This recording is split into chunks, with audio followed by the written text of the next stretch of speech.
ترکی کے ایک مشہور شاعر نے اپنے ایک مشہور مصور دوست سے خوشی پر ایک پینٹنگ بنانے کی درخواست کی، لہٰذا اس نے ایک ٹوٹے ہوئے بیڈ پر سکون سے سوئے ہوئے خاندان کی پینٹنگ بنائی۔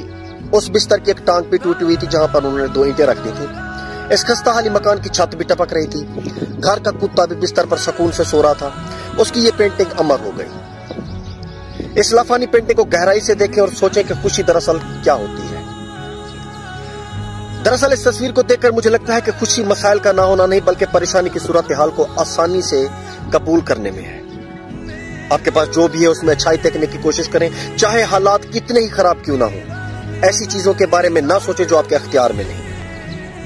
جب بھی آپ کا دل ڈوبنے لگے تو اس لازوال پینٹنگ کو دیکھیں، ہمیشہ مطمئن رہیں اور سکون سے سوئیں۔